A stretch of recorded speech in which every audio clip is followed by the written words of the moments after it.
Hey people, how's it going? Welcome to another video. So the other month, about a month ago, maybe a bit longer now, I did two videos of ranking the American Big Four of thrash metal, and then I went on to do the German Big Four of thrash metal, ranking their debut albums. And I was wondering what else to do, you know, cute little rank videos, and I thought, you know what, who are the Big Four of true Norwegian second wave black metal?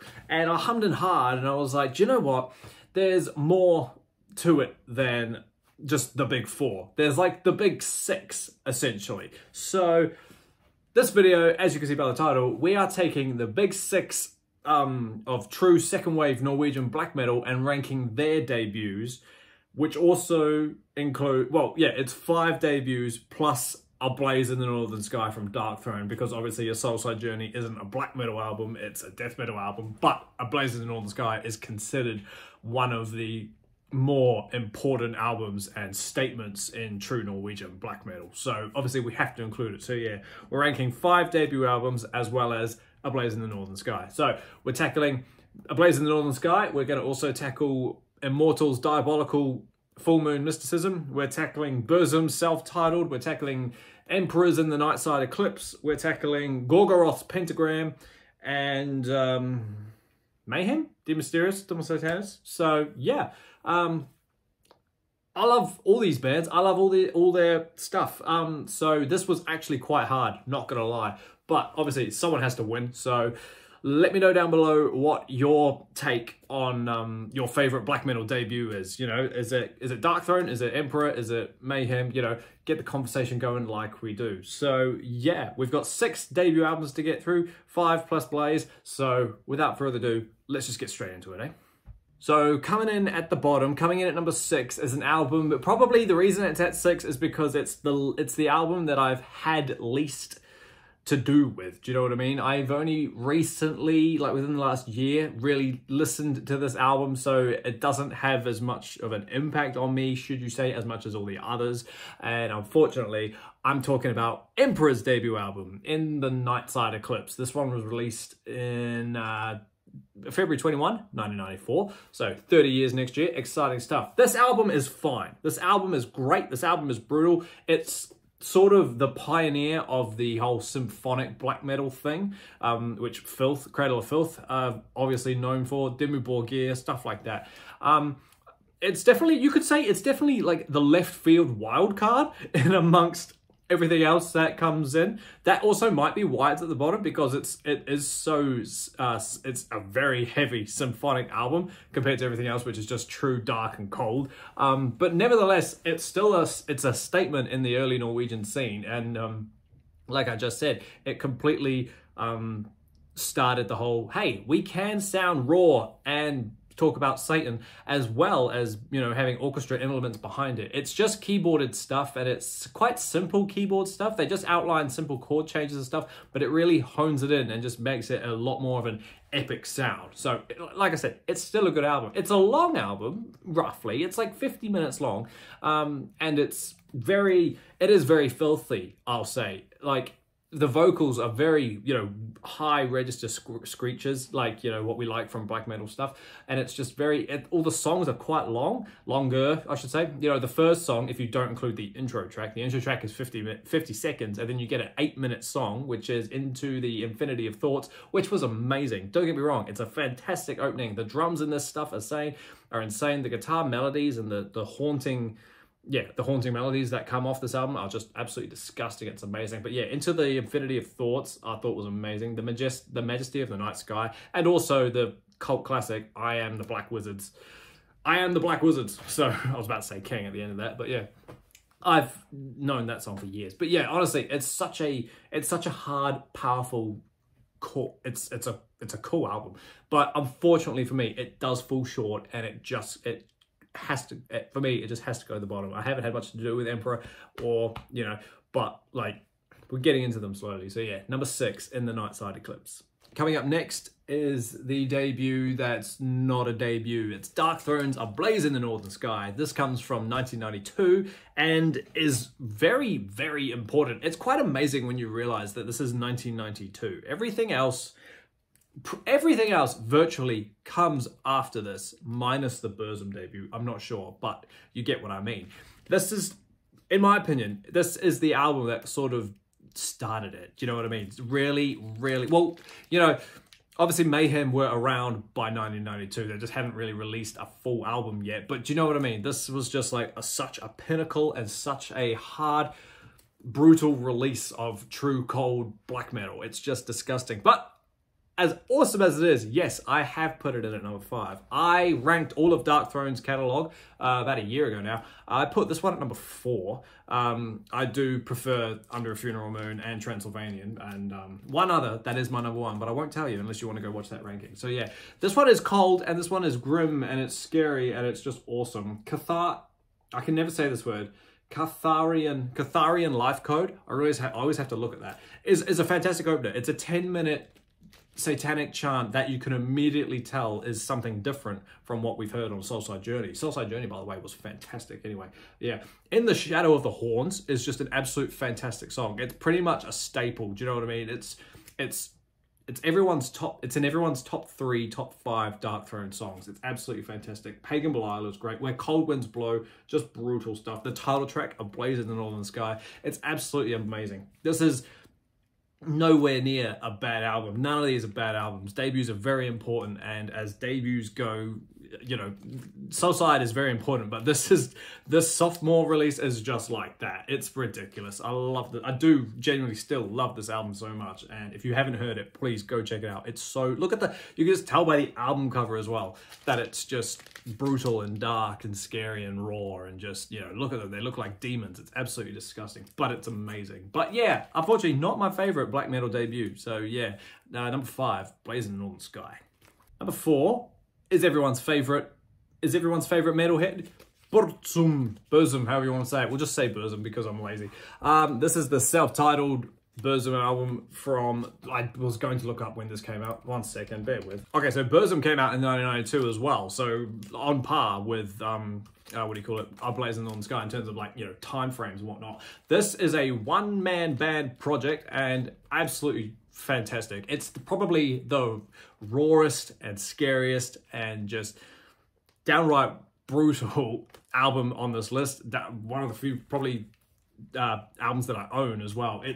The production on this is disgustingly awful. It sounds great though. That's why we listen to bands like Burzum and all that jazz, because it's just horrible. It really is just horrible. The vocals are disgusting, and it's just got this really dark, scary, grim atmosphere about it. You know, you can't listen to these albums in the summer, which sucks because it's getting hotter for me now down here in the southern hemisphere. Christmas time means summer, so you can't exactly walk around jamming these albums. It just doesn't feel the same. Do you know what I mean? I've got to wait till my birthday in June to listen to this stuff, which is so funny. But yeah, aside from that, very infamous album. This album in particular has the Ask EP included in it. There it is there. Lost, Forgotten, A Journey to the Stars, and Dungeon Darkness, I'm pretty sure. So yeah, I mean, it's a great self-titled album. I think it's great. My favorite song on here is probably either Air, Lord of the Depths, or where is oh, I was gonna say, or War. I quite like War, even though it's 100% Bathory plagiarism, but I think it's great. Ha! War! Wow! You know, it's like, who starts a song like that? But I think it's great. Black Spell of Destruction, it's just evil and scary. This vinyl in particular is a dark smoky grey, I think. But I won't get that out. But yeah, number 4 is the Burzum debut album. It's absolutely amazing. It's fantastic. It's scary. It's cold. And if you haven't ventured into, this is probably the brutalest black metal you can find, at least during the 90s anyway. But yeah, if you haven't heard it, go listen to it. That's Burzum, self-titled, number 4. Number 3 is another album that I don't actually own out of this countdown, which is really annoying because I do want it and I've seen it available online. I'm just wondering if I can bother paying that much for it. Number 3 is Pentagram, Gorgoroth's debut. Yeah, don't be fooled. It's called Pentagram, despite it just saying Gorgoroth across it. Yeah, this is great. I ranked Gorgoroth not that long ago, like a month ago or so. And this, I won't lie to you, this is my number 1 Gorgoroth album. I think it's fantastic. It was Antichrist for a little while during the ranking, but I was like, do you know what? Pentagram for me just kicks it off that little bit more. This is like the epitome. This one came out in 1994 as well. October 12th. This album is pretty much like the definition of like true cult, cold, Norwegian black metal. Everything is fast. Everything sounds awful. The lyrics, the vocals are high piercing. I think it's Hat on this album. He does an absolute insane job for the vocals on this album. It's ridiculous. The way he sounds like an actual demon snarling all through it. It's absolutely amazing. It's only 8 songs. It's 29 minutes as well, so it's a pretty quick digestion of metal, but like it's absolutely fantastic. Songs like Ritual and Crushing the Spectre, I think those two are amazing, but the one that really stands out for me is Under the Pagan Megalith. That's just so much fun. There's weirdly a lot of, I wouldn't say a lot, but there's a decent amount of groove in this hardcore black metal album, which you don't really expect. You just expect blast beats and trem picks throughout the whole thing. So to randomly get a rock and roll, like not black and roll, but like a random groovy heavy metal section, it's like, it's just really nice to hear, and it just goes well. I love it so much. Number 3, man. I was pretty confident that this one was going to go like mid-range. It's not amazing, obviously, compared to what's 1 and 2, but like it's still good. If you haven't heard the Gorgoroth debut, I highly recommend you go listen to it. It's quite freaky and it's quite confronting, but it's damn good. Number 3, Pentagram. Number 2 is Immortal's debut, Diabolical Full Moon Mysticism. I've just noticed as well, this one came out from 1992 as well. So despite my comment of half the shit coming out in 1994, I was obviously wrong. A lot of it did come out in 92. Not so much happening in 1993.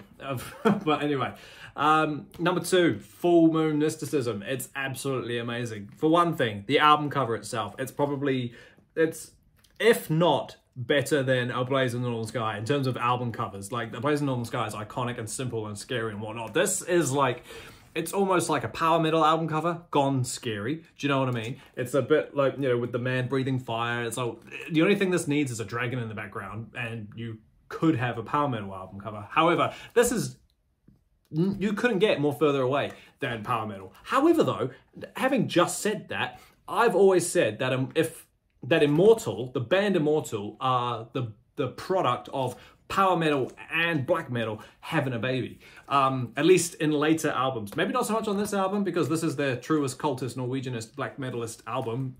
Everything else, this is before the days of Blashirk and all that other cold, dark fantasy stuff that they love to write about. However, there are dark, cold fantasy references in this amazing album. The call of the winter moon, just that in itself is the reason that this album is number 2. It's an absolutely fantastic song. It's a fantastic opener. Again, if you don't include the intro instrumental, which I think is just wind, right? Unholy Forces of Evil. That's got to be the most satanic song Immortal have ever written. Lyrically, it's very scary. Cryptic Winter Storms, Cold Winds of Funeral Dust, Blacker Than Darkness. Do I need to say much about this song?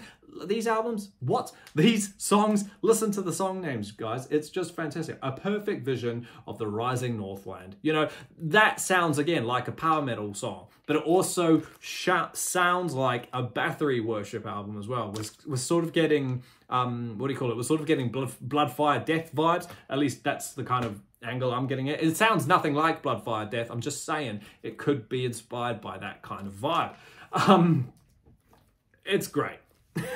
Full Moon Mysticism is honestly so much fun, and this was released on July 1st, 92. So it's 32 years old now. Yeah, no, 31.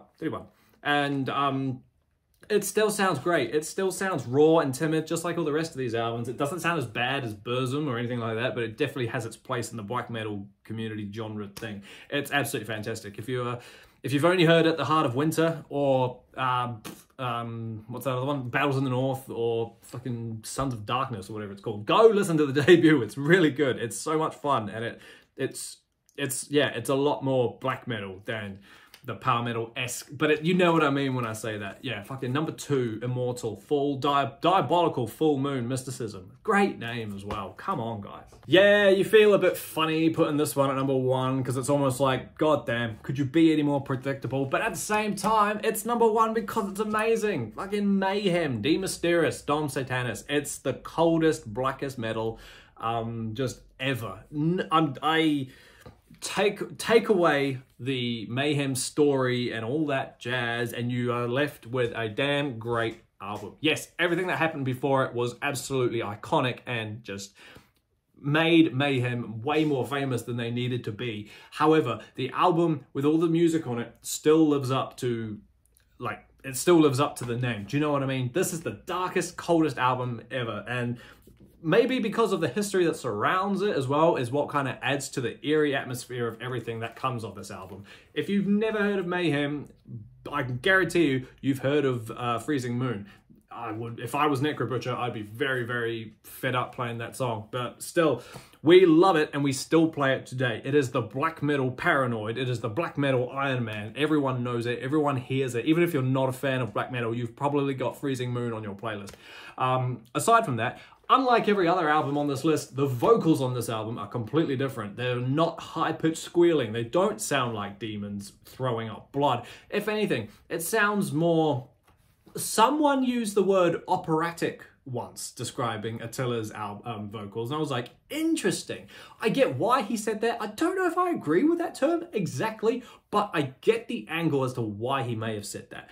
It's very dramatic. It's very drawn out. It's very low and slow, and rather than sounding like, as Razorfist says, rather than sounding like a ring wraith, or in my opinion, rather than sounding like you're trying to sing with the flu, this is almost, yeah, fluey as well, but it's just at a much lower register. It's half the reason what makes this album so iconic, and it stands out so much more than the rest of all this, you know, real typical cold Norwegian black metal stuff. Everyone else sounds high and through the roof. This guy, Attila, sounds really, really low. But it works. Freezing Moon is a fantastic song. Funeral Fog is evil as fuck, and it's amazing. Curse and Eternity, I think, is my favorite song off this album. I think it's great. Life Eternal is just horrifying. From the Dark Past is amazing. Buried by Time and Dust is fantastic. And then you get that riff of De Mysteris Dom Satanis, the actual title track. Just evil as fuck. My song from the black metal song that I wrote off my debut album was heavily inspired by second wave black metal. Can you tell if you hear the riff? It's virtually the same. But aside from that, honestly, it's an iconic album, and I'm sure I don't need to tell you to check it out. I know you've already heard it. You've probably already got it. Why would you open? Yeah, it's just one of those. It's the black metal Bohemian Rhapsody right there. It's just one of those cult classic albums, and it has so much history surrounding it. And that to this day, this is 1994 as well, and it's 30 years next year, and I'm super hyped for that. It's going to be a great day. May 24, 1994. It's going to be a fun day. But yeah, that is my number one. That is my favorite second wave true Norwegian cult black metal debut album. So yeah, Mayhem. Awesome as team. Thank you for hanging out with me while I sit here and to take you through my favorite true Norwegian cold black metal debut albums. Is your favorite Mayhem like mine? Is it Immortal? Is it Burzum? Let me know down below. Get the conversation flowing. If you like what you see, please hit the subscribe, comment, like, bell, share, do whatever. And you know, it's great fun. I'm slowly on the rise of, not YouTube fame, but you know, we're slowly getting up there, so it's good fun. Keep an eye out for the next video. That should be up real soon. But until that happens, everybody, stay inside, stay safe, listen to black metal, hail Satan, burn a church, and I will see you all in the next video. See you later.